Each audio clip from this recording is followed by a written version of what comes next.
The idea was really popular because it was bringing money, resources, opportunities into the community. But then how would we make sure that it did not reach the same old, but people who had ideas hadn't necessarily had the chance to develop them?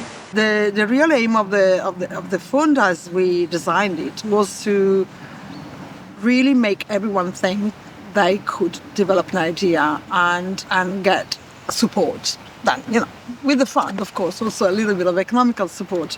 But economical support, it's not just what you need. You need much more, I think. But the whole idea was really to try to engage as many people as possible to make sure that they thought they could do it, even if they felt they didn't have the skills or the knowledge to develop things in a way that was readable and that was acknowledgeable and it was a completed project. As few rules as possible and a very easy application process, etc., etc., etc. We were asking specifically for projects that were focused on Kilburn. So the idea was to fund projects which would each be worth between £5,000 and £10,000. And it's sort of trying to enable something to come out that you haven't even thought that you needed. I was involved in the selection process by the reading of all the applications, and then also like the meetings where the applications were read and discussed and shortlisted. It's about a dozen or so that were shortlisted. It was very successful, got a lot of applications. I read them all, yeah. We had no idea of what sort of response we'd get. And my view was, well, there's only a limit to the number of projects that we're going to get from an area which, the population of Kilburn, depending on how you define Kilburn, it's 30 to 40,000 people. And I think we were all very, very pleasantly surprised when we ended up with 23 proposals. I think that was a very successful part of it, with people being brought in and putting forward projects. And which I think astounded everybody, the breadth of groups that came forward. The most exciting time was just past Christmas when we met to look at what we had received in terms of project. And we were together and looking at the diversity and also the sadness of having to exclude some because they might not have met all the criteria.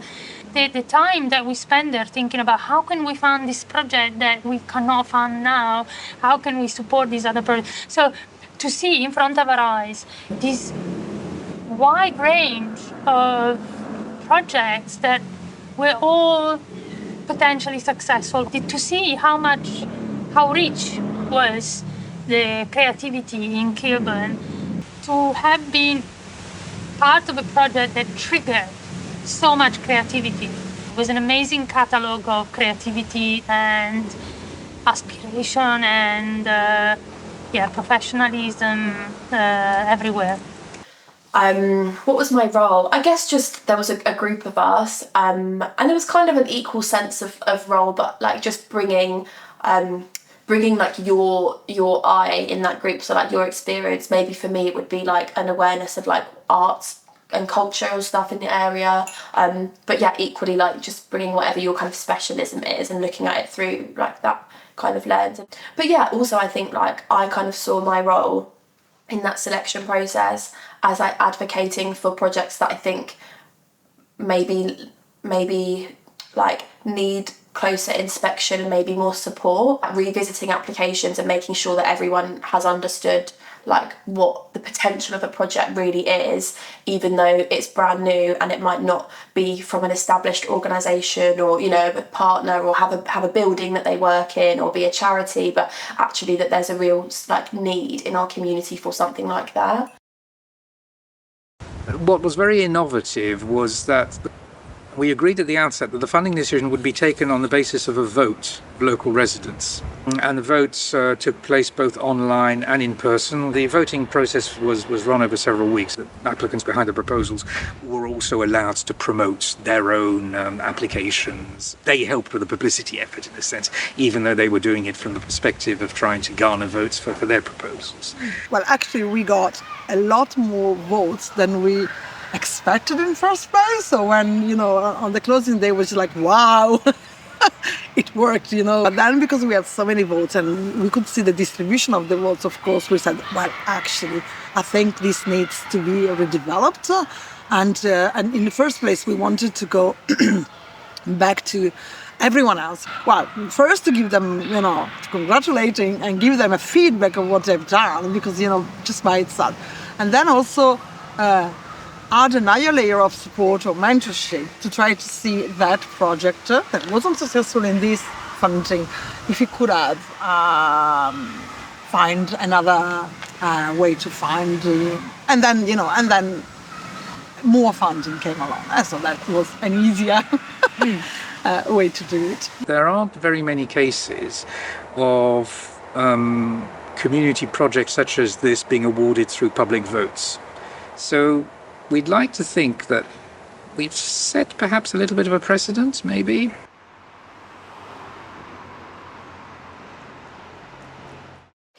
We obviously know that one of the things about that process is that everybody applying for funding is going to have a different level of application towards the process, depending on resources, support, experience. It's a big barrier for a lot of people that have huge ideas to make this idea be seen as something that is worth investing in. New and evolving groups probably needed a bit more protection. The mentoring, I think, was one of the main interesting things in the One Kilburn Fund, but it was part of the project itself. So it's not something that came about afterwards. Okay, you need to address certain criteria, but we will actually help you to do this. We will offer you some mentoring. We will put you in touch with organizations that have more experience in running projects. We organize a series of open meetings where people who were behind the proposals could come and ask questions. If we see potential in a project that's really important for a specific community, they should be entitled to mentorship that means that they can really do their best version of their project. So it might be financial expertise needed, or does the community group or the community project have an organisation behind it? We provided people with different options to see us online, offline, and one-to-one or little groups, whatever they thought it would have worked better for them. And the whole point of that was, even if you don't get fund this time, even if you don't get fund for this project, you've got a clear understanding, and more than an understanding, you've got now kind of a confidence to maybe think that this is something you can develop, next time for another fund, for another opportunity. As a community funding group, we thought that this was really important, that we couldn't just do something to give funding to organizations that already were established. So we wanted as much as possible to support individuals or organizations or small projects that were not. That probably was its greatest success, that it showed that there was potential of any number of things being proposed or wanting support. The success has been to be able to use this funding model fairly, I think.